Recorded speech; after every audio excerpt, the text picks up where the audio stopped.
Bom dia, amigos. Bem-vindos em mais um estudo do Evangelho segundo o Espiritismo, do Centro Espírita Vovô Nestor.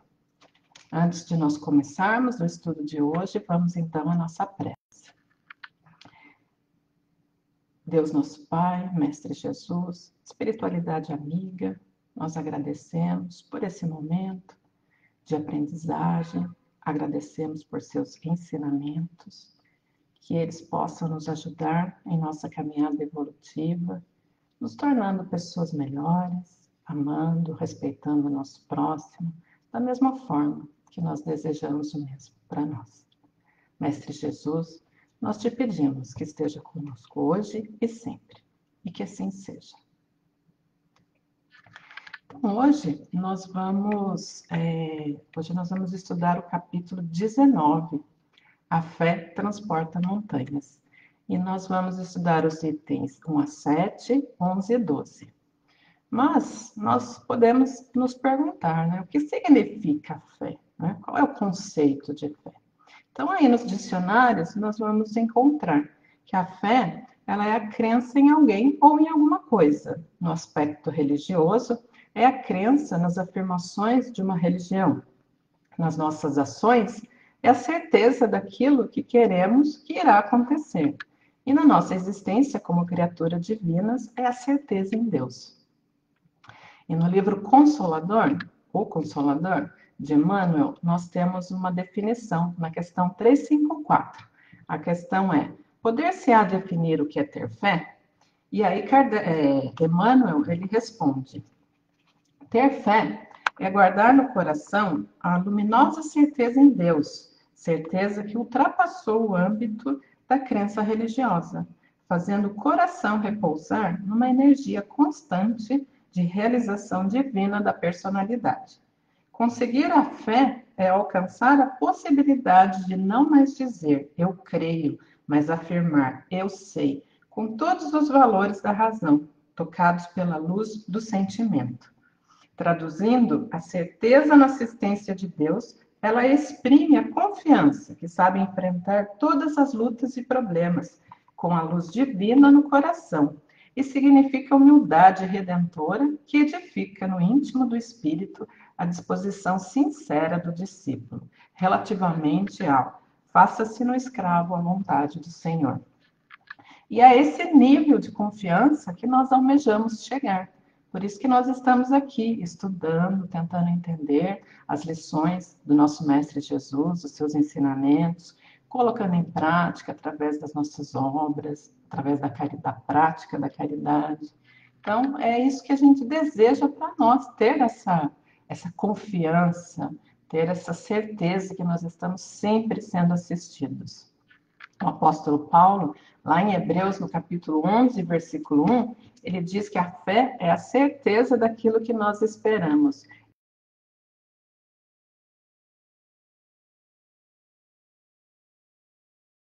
Ele diz que entende-se como fé a confiança que se tem na realização de uma coisa, a certeza de atingir determinado fim. Ela é uma espécie de lucidez que permite se veja em pensamento a meta que se quer alcançar e os meios de chegar lá, de sorte que aquele que a possui caminha, por assim dizer, com absoluta segurança. Num como no outro caso, pode ela dar lugar a que se executem grandes coisas. Então, aqui a gente pode aplicar esse ensinamento colocado por Emmanuel, que é quando a gente passa a saber, ao invés de acreditar. A gente sabe dessa assistência, a gente sabe desse cuidado, né, que a espiritualidade tem conosco. A gente passa a saber, que a gente confia, que a gente acredita. E é muito bom quando a gente chega nesse nível de confiança, porque aí o caminho fica mais fácil, mesmo que às vezes não seja, a gente não vai alcançar aquilo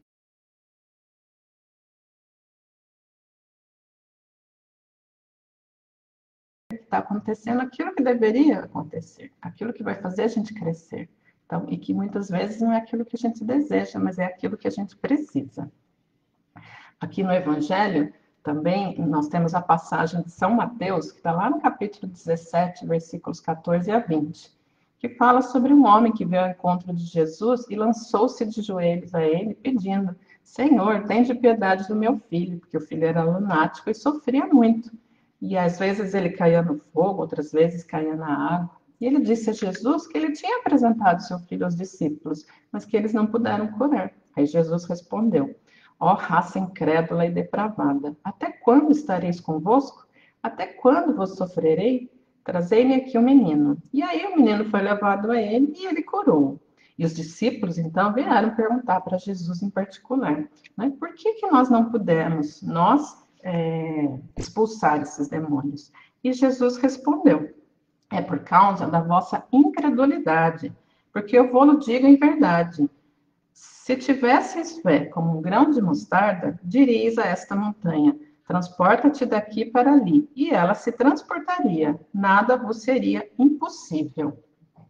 E os Espíritos explicam que nós devemos entender essas palavras de Jesus no sentido moral, onde aqui as montanhas elas são representadas pelas dificuldades, pelas resistências, né? Pela má vontade, os preconceitos, interesse material, egoísmo, paixões orgulhosas. Então, todas essas coisas que atrapalham a nossa evolução e que só a verdadeira fé pode retirar do nosso caminho. Então, a fé robusta, ela dá a perseverança, a energia e os recursos que fazem vencer os obstáculos nas pequenas e nas grandes coisas. Por outro lado, a fé vacilante, ela dá a incerteza, a hesitação de que se aproveitam aqueles que se quer combater. Ela não procura os meios de vencer, porque não crê vencer. Mas aí também nós nos perguntamos, e quando surge então essa fé em nós, essa confiança? Então, no homem, a fé é o sentimento inato dos seus destinos futuros. É a consciência que ele tem das faculdades imensas depositadas em germe no seu íntimo, a princípio em estado latente, e que lhe cumpre fazer que desabrochem e cresçam pela ação de sua vontade. Ela está presente nos seres humanos desde a sua criação, mas precisa ser desenvolvida. E nós podemos fazer isso. A princípio, então, nós acreditamos, depois nós compreendemos e depois nós a vivenciamos. A fé, ela é uma virtude fundamental, na qual desenvolvemos a força e energia necessárias para suportar as provas e expiações da presente existência. Então, é ela que nos propicia ainda a compreensão da moral de Jesus, né? Base da nossa reforma íntima, pautados nos seus ensinamentos, é que a gente vai tentar nos tornar pessoas melhores, tentar também colocar em prática a caridade, que nós vamos ver aqui que não basta ter fé, a gente também precisa agir.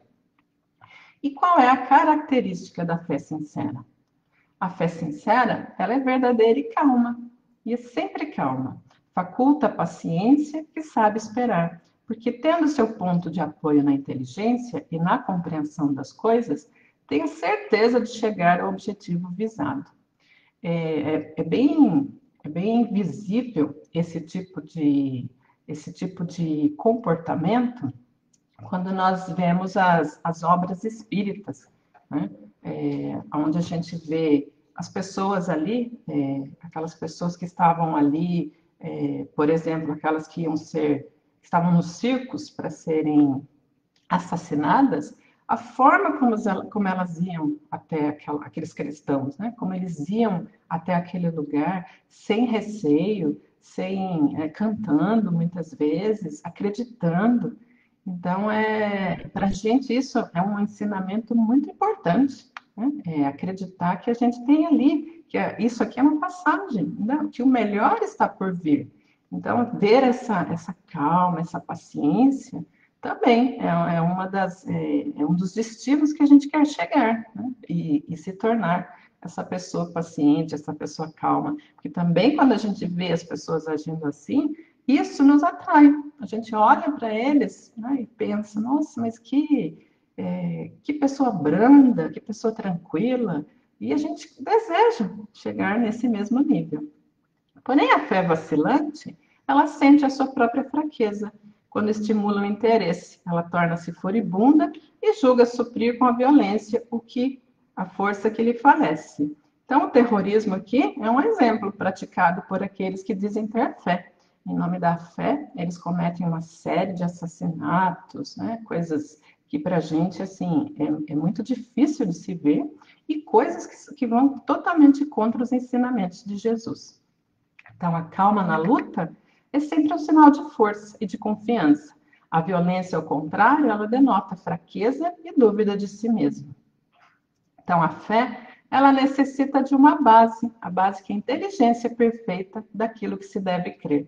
E para crer, não basta ver, é preciso, sobretudo, compreender. A fé cega já não é deste século, tanto assim que precisamente o dogma da fé cega é que produz hoje o maior número de incrédulos, porque ela pretende impor-se, exigindo a abdicação de uma das mais preciosas prerrogativas do homem, o raciocínio e o livre-arbítrio. Então, hoje em dia, né, com tanta informação que nós temos à disposição, é inaceitável que se chegue para a gente algumas colocações e queira-se que a gente admita isso como verdade, sem que a gente entenda, sem que a gente compreenda. E nós estamos nessa fase, né? A gente pede muito quando a gente vai passar alguma coisa para alguém, as pessoas, mas cadê o estudo científico em relação a isso? A gente quer, né? Quer saber, quer compreender, quer saber onde se prova isso. Senão chega para a gente várias colocações que não são verdadeiras. Então, a criatura crê porque tem certeza. E ninguém tem certeza senão porque compreendeu. O que é, então, a fé cega e a fé raciocinada? A fé cega, assim como o próprio nome indica, aceita tudo sem verificação, né? Tanto verdadeiro como falso. E pode, obviamente, a cada passo, chocar-se com a evidência e a razão. Levada ao excesso, ela produz o fanatismo. E assentada no erro, cedo ou tarde, ela desmorona, porque não tem sustentação. Então, não tem base para que ela se sustente. E, por isso, a gente precisa tentar entender, tentar compreender naquilo que nós estamos acreditando. A fé raciocinada é a que não rejeita a razão e prende-se à verdade, sem jamais compactuar com a mentira. Mas para ser proveitosa, a fé ela tem que ser ativa, não deve entorpecer-se. Mãe de todas as virtudes que conduzem a Deus, cumpre-lhe velar atentamente pelo desenvolvimento dos filhos que gerou. Então, a esperança e a caridade são corolários da fé e formam com esta uma trindade inseparável. Pois não é a fé que faculta a esperança na realização das promessas do Senhor? Se não tiverdes fé, que esperareis? Não é a fé que dá o amor? Então, se não tendes fé, qual será o vosso reconhecimento e, portanto, o vosso amor? Inspiração divina, a fé desperta todos os instintos nobres que encaminham o homem para o bem. Ela é a base da regeneração. E como então deve-se agir em relação à fé? Né? Como deve ser o nosso comportamento? Então, primeiro, nós vamos ouvir a moral de Jesus, os seus ensinamentos. Nós vamos confiar em sua palavra, e isso se chama ter fé. E aí a gente não, mas tá bom, e aí então? Aí a gente precisa agir, né? Pôr em prática aquilo que nós estamos aprendendo, que são as obras, que são as caridades. Porque existe fé sem obras? Lá em Mateus, no capítulo 7, nos versículos 21 a 23, Jesus já diz: nem todo o que me diz, Senhor, Senhor, entrará no reino dos céus, mas aquele que faz a vontade de meu Pai, que estás nos céus. Muitos me dirão naquele dia, Senhor, Senhor, não profetizamos nós em teu nome? Em teu nome não expulsamos demônios? E em teu nome não fizemos muitas maravilhas? Então lhes direi abertamente: nunca vos conheci, apartai-vos de mim, vós que praticais a iniquidade. Porque a fé sem prática, ela não é nada. E também lá em Tiago, no capítulo 2, versículos 14 a 17, Jesus também alerta: meus irmãos, que aproveita se alguém disser que tem fé, se não tiver as obras? Porventura, a fé pode salvá-lo? E se o irmão ou a irmã estiverem nus e tiverem falta de mantimento cotidiano, e algum de vós lhes disser, ide em paz, aquentai-vos e fartai-vos, e não lhe derdes as coisas necessárias para o corpo, que proveito virá daí? Assim também a fé, se não tiver as obras, é morta em si mesma. Mas dirá alguém, Tu tens a fé e eu tenho as obras. Mostra-me a tua fé sem obras e eu te mostrarei minha fé pelas minhas obras. E também, lá em Fonte Viva, um item que se chama fé inoperante, Emmanuel nos diz, guardar, pois, o êxtase religioso no coração. Sem qualquer atividade nas obras de desenvolvimento da sabedoria e do amor, consubstanciados no serviço da caridade e da educação, será conservar uma terra viva do sentimento, um ídolo morto, sepultado entre as flores inúteis das promessas brilhantes. Então, ao longo de seus ensinamentos, o que Jesus nos diz é: trabalhem, coloquem em prática aquilo que vocês estão aprendendo. Então, a gente ler, a gente estudar, a gente acreditar e a gente confiar, isso é um passo, mas não pode acabar por aí. A gente precisa continuar, a gente precisa trabalhar. E não temos exemplo maior do que Jesus, né, que fez ao longo de sua existência. Mesma coisa seria, né, a gente ir para uma guerra, coloca lá toda a nossa armadura e fica escondido no quarto. A gente tem que ir para a batalha, senão a gente não vai ganhar a guerra. Então não adianta, a fé sem obras, ela é inoperante. Então a fé, ela é humana ou divina, segundo a aplicação que o homem der às suas faculdades, em relação às necessidades terrenas ou às suas aspirações celestes e futuras. Kardec define a fé como sendo uma força de vontade direcionada para um certo objetivo, ou seja, a vontade de querer. Essa força ela pode ser aplicada tanto no campo material como no espiritual, conforme o objetivo proposto. Então, no campo material, Kardec define a fé como humana, quando ela é usada para conseguirmos objetivos materiais e intelectuais, como, por exemplo, a construção de uma empresa, melhoria profissional, buscando novos horizontes de atuação. Então, todos nós temos que ter essa fé, que é a crença em nossa própria capacidade de realizar uma tarefa material. Mas ela deve ser aliada à humildade e à racionalidade, para não se transformar em orgulho. Sentimento este que traz ilusões sobre a nossa personalidade. Então, muitas vezes isso também pode acontecer. A pessoa ela começa a crescer, ter assim um crescimento profissional e achar que isso é maior do que o seu crescimento espiritual. Vai atingir aí o seu orgulho, a sua vaidade, esquecendo de seus irmãos e esquecendo também que tudo aquilo que a gente conquistar aqui, por aqui ficará. Já no campo espiritual, Kardec define a fé como fé divina, pois ela orienta o homem na crença de uma força superior, e ele a tudo que direciona a sua capacidade na busca de algo além do material, na descoberta do seu lado imortal. É a religiosidade, agregando a caridade, a fraternidade e a melhoria interior.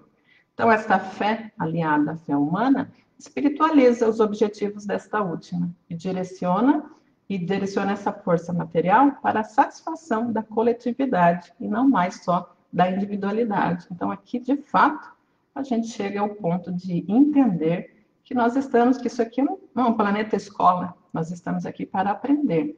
E nós queremos passar de ano, né? A gente quer ir para níveis superiores. Então, é dessa forma. Dessa forma, a gente entendendo que o nosso crescimento profissional está aliado ao nosso crescimento moral, né? Profissional e assim, tudo em relação à vida material. Então, ela está diretamente relacionada também ao nosso crescimento espiritual. E aí que a gente começa a querer trabalhar mais, a querer colocar em prática o bem, o amor ao próximo, tudo aquilo que Jesus nos trouxe e nos ensinou ao longo do seu evangelho. Para finalizar esse capítulo, tem o irmão José, no livro Páginas de Fé, de Chico Xavier e Bacelli, ele traz uma mensagem que se chama O Senhor está no leme. Realmente, a terra de agora assemelha-se a uma embarcação sob a tempestade. Alteiam-se as ondas da violência, sopra o vendaval da discórdia. Ameaçadoras nuvens pairam no horizonte. A tripulação se desarvora. Nada temamos, porém. De novo, brilhará o sol no firmamento. Prossigamos adiante, singrando as águas revoltas com a imprescindível bússola da fé. Seja o trabalho no bem o nosso farol para a travessia das grandes dificuldades. O Senhor está no leme. Então, é confortante para a gente saber, né, que a gente está sendo direcionada pelo nosso Mestre maior, Jesus, e que a gente possa alimentar essa confiança, sabendo que nós não estamos aqui sozinhos. Nós temos o Senhor que está no leme, nós temos nosso Pai que não nos abandona, nós temos a espiritualidade amiga, nossos anjos da guarda, os nossos amigos terrenos que fazem também parte desse grupo de pessoas para nos ajudar. Então, que a gente possa caminhar confiante que Ele está no leme, confiante daquilo que nós vamos alcançar, confiantes de seguir para mundos superiores e amando, respeitando o nosso próximo. Então, vamos já colocar em prática todo esse amor, fazendo agora, então, as nossas vibrações. Vamos vibrar, então, pelo nosso planeta, por todas as nações, por seus governantes, por seus cidadãos, que haja boa vontade entre todos, que haja respeito, que haja solidariedade.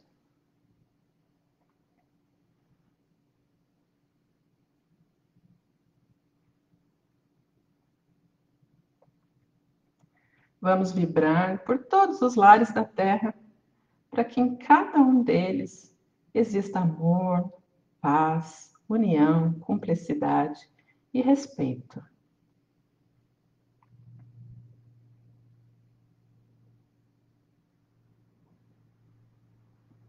Vamos vibrar pelos hospitais, pelas penitenciárias, pelos asilos, por todos que ali se encontram, que possam cumprir as suas tarefas, os seus deveres, que estejam sempre amparados pela espiritualidade e pelo amor de nosso Pai.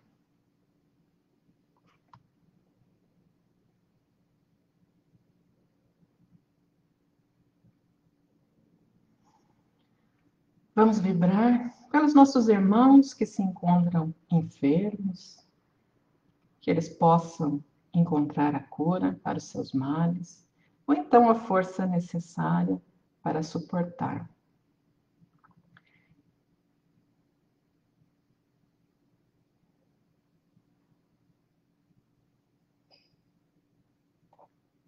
Vamos vibrar pelos nossos amigos, entes queridos, que já partiram, que estão partindo nesse momento.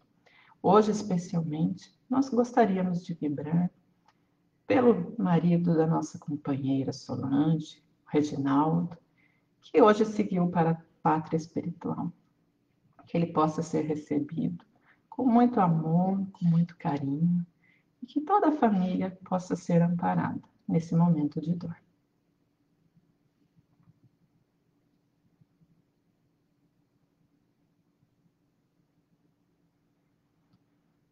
Vamos vibrar pelos nossos irmãos que estão em sofrimento, por aqueles que tentam tirar as suas vidas, por aqueles que já tiraram, que eles sintam o amor de nosso Pai por todas as suas criaturas e que eles sigam o caminho de luz.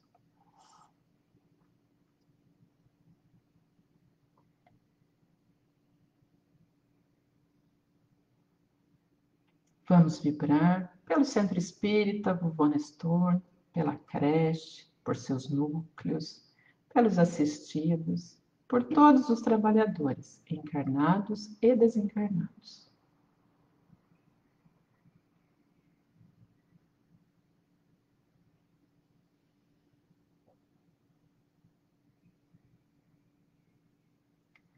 Vamos vibrar por nós mesmos, para que nós perseveremos nos estudos, na confiança de nosso Pai, do nosso Senhor que está no Leme, que nós sigamos colocando em prática todos os ensinamentos que nosso Mestre Jesus nos traz, que nos deixou como lição, que nós possamos nos tornar pessoas melhores, amando e respeitando o nosso próximo.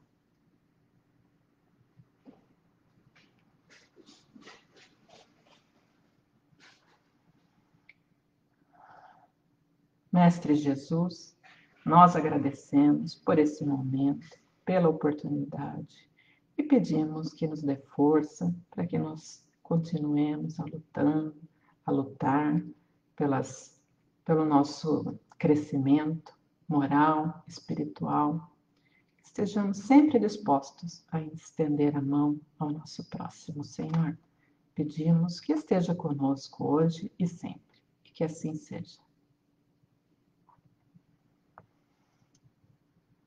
Então, eu agradeço a companhia de todos que estiveram aqui, que todos possam ter um bom dia, possa ter um dia muito abençoado. E até o próximo estudo. Obrigada.